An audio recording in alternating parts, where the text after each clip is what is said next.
welcome to Midday Update. Coming up are the headlines for the day. Qatari delegation briefed on Oman's environment conservation.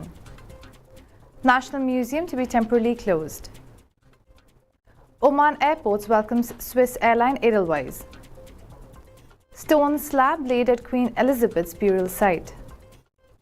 UN envoy puts forward proposal to prolong truce in Yemen. Ugandan military helicopter crashes in western region. Deepti Sharma Mankering England's Charlotte Dean divides cricket fraternity. Returning Djokovic wins twice at Labour Cup. Those are the headlines. Now for the local stories for the day. A Qatari delegation was briefed on the experience of the Sultanate of Oman in the field of environmental conservation. A delegation from the Ministry of Environment and Climate Change in the sisterly state of Qatar was briefed today on the experience of the Sultanate of Oman in the field of environment conservation within the framework of the visit that it is currently undertaking and will last for several days, Oman News Agency said in a statement.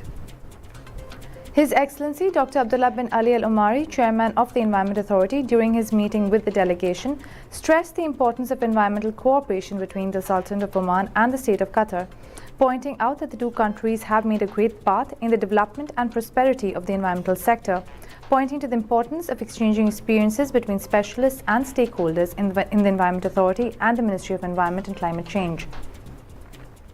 His Excellency said that the Sultanate of Oman paid great attention to strengthening the environmental sector in Oman in line with the strategy for 2040, pointing out that this was embodied in the preparation of the Oman Environment Strategy, which includes 3 axes concerned with biodiversity, environmental quality and environmental economy. During the meeting, His Excellency touched on the importance of supporting the green economy, the circular economy and ecotourism. The delegation visited a resource center for the conservation of genetic resources to learn about the efforts and projects of the center. It will also visit natural reserves, including the Kurum Natural Reserve in the Governorate of Muscat, the Center for Rehabilitation and Propagation of Wildlife in the Governorate of South Al-Batana, the Al Salil National Park in the Governorate of South Al-Sharqiya, and the Turtle Reserve in Ras Al Jins. The National Museum will be closed temporarily on Wednesday, September 28, 2022. The museum said that the National Museum will close its doors to visitors on Wednesday, September 28, 2022 from 10 a.m. until 12 p.m.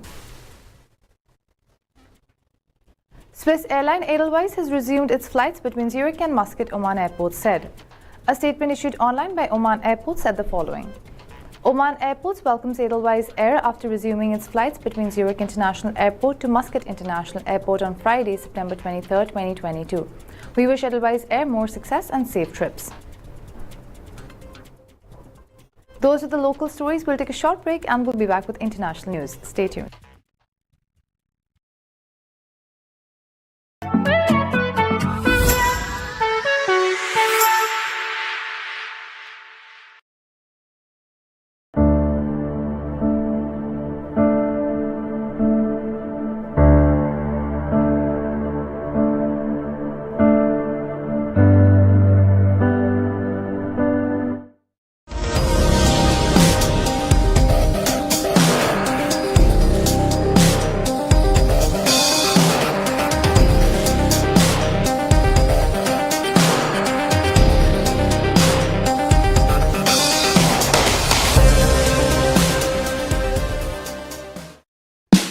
Oman's largest online supermarket now has no minimum order limit. From grocery to household items, Rafiq has everything that you want. Enjoy worry-free shopping with over 8,000 products to choose from and get it delivered straight to your doorstep. Rafiq, you order, we deliver.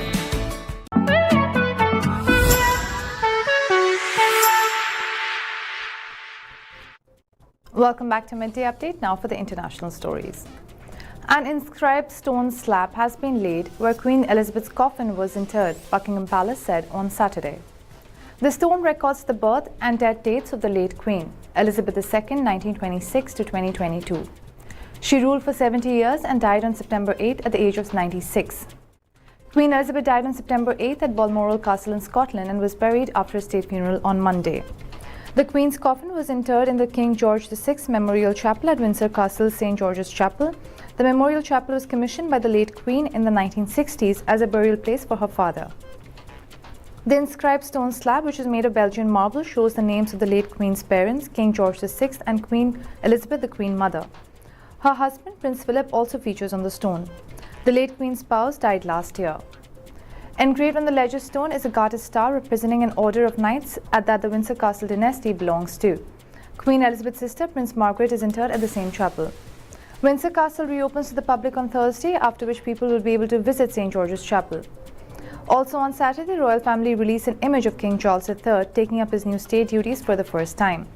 Charles, 73, was photographed at a desk at Buckingham Palace with a photograph of his parents in the background. He was looking through papers sent to him by British and Commonwealth government ministers in the so-called red box, which are delivered to the monarch on a daily basis with a few exceptions. UN Special Envoy for Yemen Hans Grunberg said on Saturday that he has submitted a proposal to the Yemeni warring factions to prolong the ongoing truce for a long period. The United Nations is awaiting the response of the Yemeni parties to our proposal, he said in an interview, stressing the need for constructive cooperation between all sides involved. We hope to reach a final solution and a permanent ceasefire that ends the war in Yemen, he said. We cannot reach results if there is no political will on the part of the Yemeni parties, and this is necessary for success, Grunberg added. Last week, the Yemeni President's Leadership Council, PLC, Chairman Rashid Al-Alimi said that his government welcomed reviewing the UN-brokered truce, which will expire within a couple of days. The PLC chief called for opening roads and lifting the siege imposed by the Houthis on the Yemeni city of Taiz as a condition to go forward with extending the truce. However, the Houthis in Sana'a have said they were still studying everything proposed regarding the truce, calling for lifting the restrictions imposed by the Saudi Arabia-led coalition on Yemen's airports and ports. The ongoing truce, which has been largely held, went into force for the first time on April 2nd and was later renewed twice through October 2nd. Although the truce has largely been upheld, the internationally recognized government and the Houthi group frequently trade accusations of violations, including sporadic armed attacks.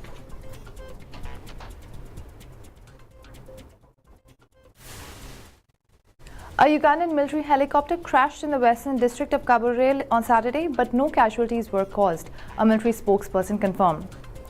Felix Kulajia, military spokesperson, tweeted that the Mi-24 helicopter developed a mechanical fault while in flight and the pilot made an emergency landing. Fortunately, no casualties both to the occupants of the plane and on the ground, he said. Kulajia said a team has been dispatched to the crash site from the Air Force headquarters to establish the cause of the accident. Last year in February, 2 cadet trainees of the Uganda military flight were injured when a military helicopter they were travelling in crash-landed soon after takeoff at the Entebbe International Airport, 40 kilometers south of Kampala, the capital city of Uganda. The February accident occurred just after a week when another Ugandan military helicopter crashed in Somalia, injuring 4 soldiers on an African Union peacekeeping mission. In January 2020, the military lost 2 soldiers in a jet Ranger which crashed in the central district of Gomba.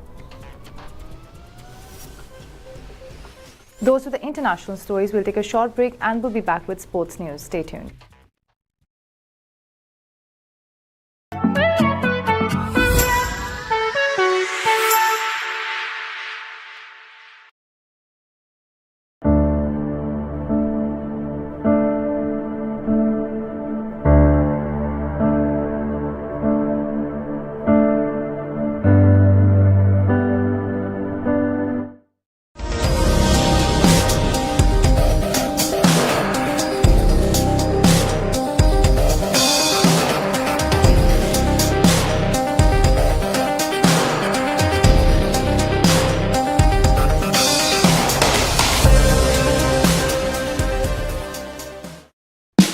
Oman's largest online supermarket now has no minimum order limit.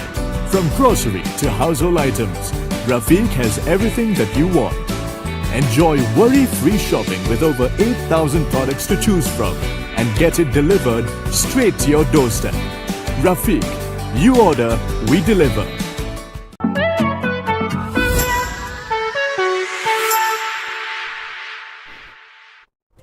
Welcome back to Midday Update. Now for the sports news. Indian all-rounder Deepti Sharma's act of mankering England's Charlotte Dean at the non-striker's end has generated a lot of polarizing reactions on social media, leaving the cricketing fraternity divided. Sometimes the batter at the non-striker's end leaves his popping crease while the bowler is still in his or her final delivery stride. If a bowler sees this, he or she can legally attempt to run out the batter as per the laws of the sport.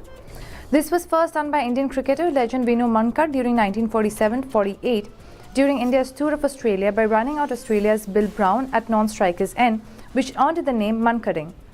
Though many cricketers argue that it is against the spirit of the game, it is totally legal as per the laws of the sport. Indian cricketers were extremely quick in coming to defense of Deepti. Ravichandran Ashwin, who had run out Rajasthan Royals' Jos Buttler during IPL 2019 in a similar manner while playing for Punjab Kings, quipped on him trending after Deepti's act, saying that tonight is all about another bowling hero, Deepti Sharma. Deepti found support from international players from other countries as well. South African bowler Tabraiz Shamsi seemed to voice out his support for Deepti, saying that batters can also learn to stay behind the line just like bowlers are forced to stay behind the line while bowling. But on the other side, Deepti also has received some criticism for her act, notably from England players. English wicketkeeper batter Sam Billings, for example, had a lengthy conversation thread on Twitter where he voiced out his displeasure against Deepti's act. James Anderson, England's ageless spin legend, also replied to Billings that Deepti had no intentions of bowling the ball. Meanwhile, Indian skipper Harmanpreet Kaur came out in support of all-rounder Deepti Sharma after the latter ran out England's Charlotte Dean at the non-striker end while she was backing up, an act known as Mankading, saying that the act speaks about her players' awareness during the game. Indian skipper Harmanpreet Kaur retaliating during the post-match presentation, saying that she does not think her players have done something now and she will back her players because Deepti has not done anything outside of the rules. Novak Djokovic made a winning return on Saturday at the Laver Cup, dispatching Francis Tiafoe 6-1, 6-3, and then partnering with Matteo Berrettini past Alex de Minaur and Jack Sock 7-5, 6-2 to give Team Europe an 8-4 lead against Team World in London. The Serbian was competing for the first time since July when he won his 21st Grand Slam title at Wimbledon. However, he showed few signs of rust, striking his well-positioned ground strokes against Tiafoe for the victory in just 73 minutes. The American Tiafoe reached his first major semi-final at the US Open earlier this month, teamed with compatriot Jack Sock to defeat Roger Federer and Rafael Nadal in the Swiss Stars final match in Korea on Friday night. After bidding a tearful goodbye to tennis, Federer came back and cheered for his teammates at courtside. Djokovic quickly returned to the court for his win with Berrettini. It was their first time competing together. Earlier in the day, Italian Berrettini fired Team Europe in front against Team World. US player Taylor Fritz delivered for Team World, moving past Team Euro's Cameron Norrie 6-1, 4-6, 10-8. The Laver Cup, held from September 23rd to 25th in London, is played between Team Europe and Team World. Each win secures 1 point on the opening day, while on the second match day 2 points and on the final day 3 points. Those were all the local, international and sports stories for the day. For more updates, stay tuned and keep watching TTV. You've just heard the live feed from the TTV studios on TFM 95.4. Let's talk.